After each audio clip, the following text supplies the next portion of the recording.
Halo semuanya, selamat pagi, selamat siang, selamat sore, dan selamat malam buat yang kalian lagi nonton video ini. Gimana kabarnya? Sehat kan? Semoga sehat terus ya. Nah, jadi buat kalian belum tahu aku siapa, kenalin, aku Safa.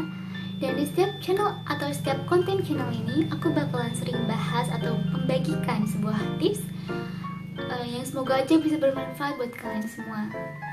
Nah, oke, jadi aku kembali lagi setelah sekian lama gak upload video.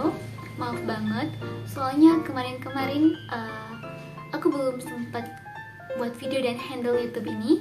Dan ya, tenang aja, hari ini aku kembali lagi dengan membawakan sebuah topik yang sangat menarik untuk dibahas. Dan juga mungkin kalian udah pernah dengar tentang topik ini ataupun pernah ngerasain. Kira-kira apa ya? Langsung aja kita ke pembahasannya dan stay tune terus. Nah, jadi di video sebelumnya aku pernah bahas tentang apa itu produktif dan gimana cara kita biar bisa jadi produktif. Buat kalian yang belum tonton, boleh tonton dulu ya. Oke, back to the topic.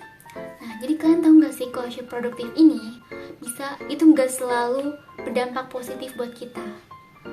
Produktif, kalau kita terlalu berlebihan, itu bisa jadi toksis.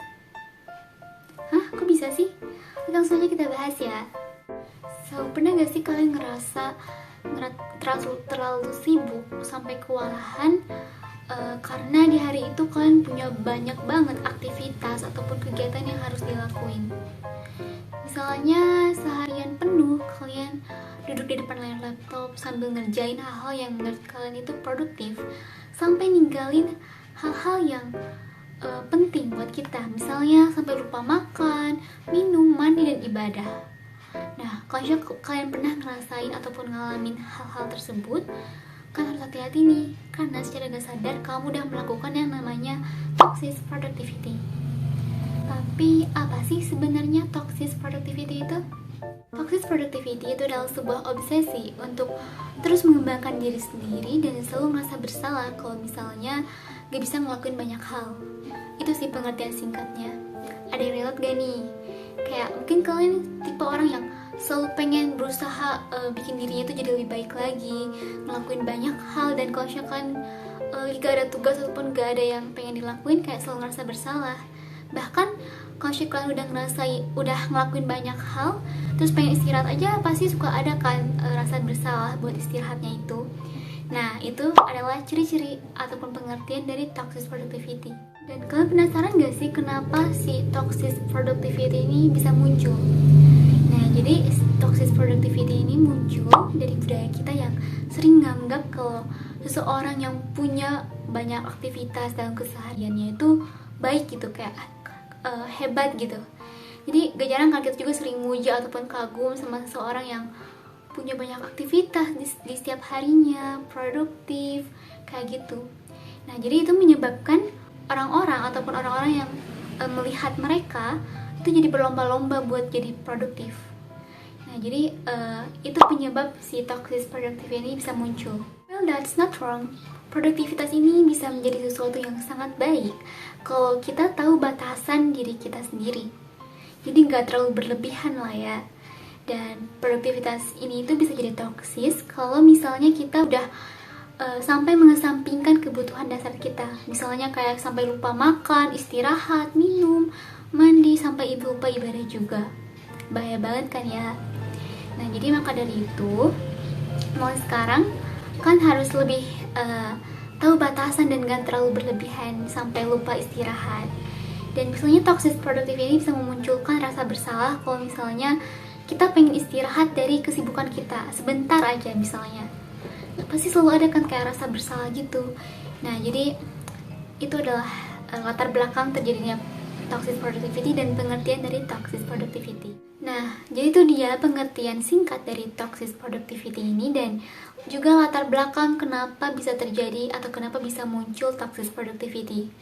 Selanjutnya, pasti yang namanya toxic itu pasti punya dampak negatif. Nah, jadi apa aja sih dampak negatif dari toxic productivity ini buat kita?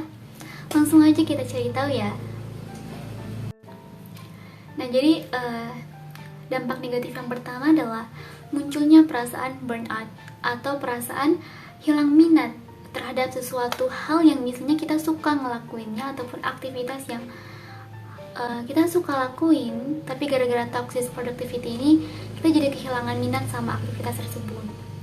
Nah, yang kedua adalah mempertaruhkan kesehatan agar dapat bisa menjadi lebih produktif. Misalnya kayak kita selalu nunda-nunda makan buat biar jadi lebih produktif itu. Dan yang terakhir adalah rentan terkena stres.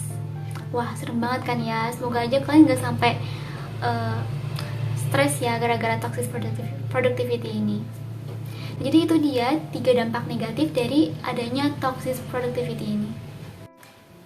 Terus gimana dong biar kita bisa mengatasi dan menghilangkan si toxic productivity ini? Tenang aja, hari ini aku juga bakalan sharing ke kalian semua gimana sih cara mengatasi toxic productivity. Nah, jadi cara yang pertama adalah buat tujuan ataupun goals yang realistis. Nah, jadi kalian perlu buat tujuan ataupun goals serealistis dan sefleksibel mungkin dengan keadaan kalian. Kedua adalah ingat kembali pentingnya beristirahat. Nah, jadi jangan lupa istirahat ya. Jadi misalnya kalian seharian ini udah capek banget ngelakuin hal-hal ataupun aktivitas yang lumayan berat dan kalian pengen istirahat, ya istirahat aja, jangan merasa bersalah. Pokoknya kalau misalkan udah mau istirahat dan tiba-tiba ada perasaan bersalah, buang aja perasaan bersalahnya, karena kalian tuh butuh dan berhak banget buat istirahat. Oke, jadi itu jangan lupa buat istirahat ya. Dan yang terakhir adalah mindfulness. Sebenarnya gak salah kok untuk menjadi produktif, apalagi di masa pandemi sekarang yang seakan-akan mengharuskan kita untuk menjadi orang yang produktif. Tapi kalian juga harus ingat bahwa kalian harus tetap jaga kesehatan fisik kalian, dan yang terpenting jaga kesehatan mental kalian. Hidup itu bukan sebuah kompetisi, jadi untuk apa saling berlomba? What matter for you is your happiness and your health. Dan jangan lupa juga buat terus kejar mimpi kalian sambil menyeimbanginya dengan menjaga kesehatan, istirahat yang cukup, dan rehat sejenak dari kesibukan dunia. Oke, mungkin cukup sekian dari aku di video kali ini. Makasih banget buat kalian semua yang udah tonton video ini sampai akhir. Semoga bisa bermanfaat ya buat kalian semua. Dan kalau misalnya kalian suka sama video ini, jangan lupa untuk klik like, share, dan juga subscribe channel di bawah. Makasih dan semangat buat kalian semua. See you next time. Wassalamualaikum warahmatullahi wabarakatuh.